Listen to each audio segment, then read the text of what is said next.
to Tuesday's home workout. Again, guys, starting with those 10 belly breaths. We want to take our breath in through our nose and really push it out through our mouth.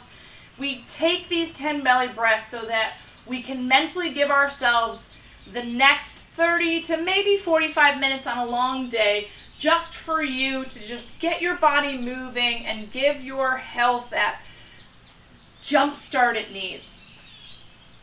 Once we've done the 10 belly breaths, if we've got a jump rope, great, go ahead and grab it. We're going to do 20 single under. So feet are going to stay nice and tight to each other. Every time you jump, rope would go under you. In this case, again, I don't have my rope at home. I got to get better at that. But we're going to do 20 single unders as if we had a rope, so a ropeless jump rope. From there, we're going to grab our dumbbells. And we're going to do 10 renegade rows. So from this plank position, we're going to stack wrist, elbow, shoulder. I'm going to pull dumbbell to shoulder. 2, 3. Every time the dumbbell comes off of the ground is a rep. And then we're going to cap it off with 5 total broad jumps. So a broad jump essentially is just a jump and land. Heels are going to start underneath the hips. From there, we're going to hinge at the hip and jump forward. We're mostly concerned about the catch. When we catch that broad jump, we want heels, again, stacked underneath our hips, our knees to be tracking over toes. So we want to avoid that kind of crashing in. We also want heel to stay nice and planted. So we're avoiding that jumping into the ball of the foot. We're going to do that for 3 total rounds in our warm-up. From there, we're going to utilize dumbbells in a step, or I've got my handy-dandy cooler here, right? It's not even that fancy of a cooler, but it works for these kind of home workouts. Again, we're doing the best we can with what we've got. The dumbbell snatch today is going to come off of the floor each rep. Heels are going to start outside of the hips, and many times, like when we think about air squatting, we want that weight to stay rooted in the heel. Chest is going to stay nice and tall. I'm going to work on my left hand because it's closest to the camera.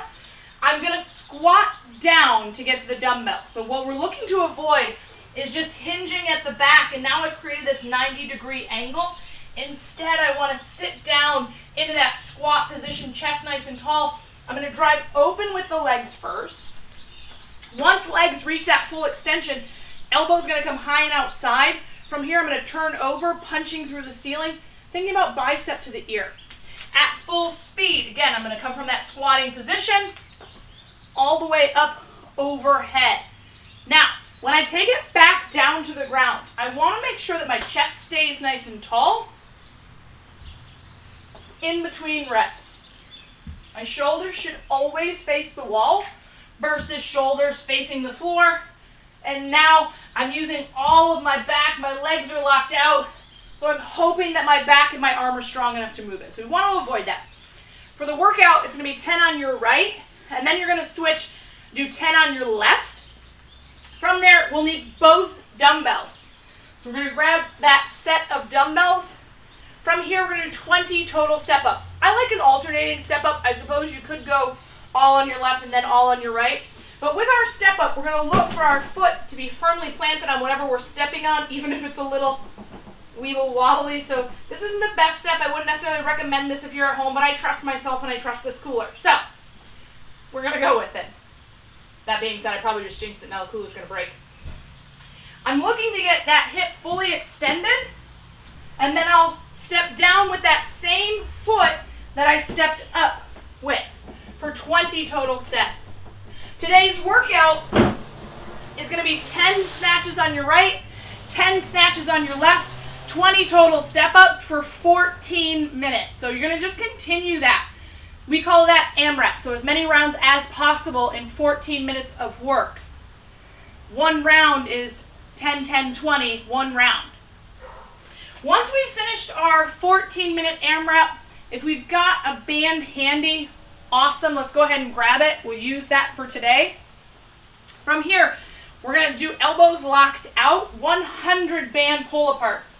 Remember with the band pull-apart, we want to keep the rib cage locked down, and we're looking to get that wrist behind the shoulder.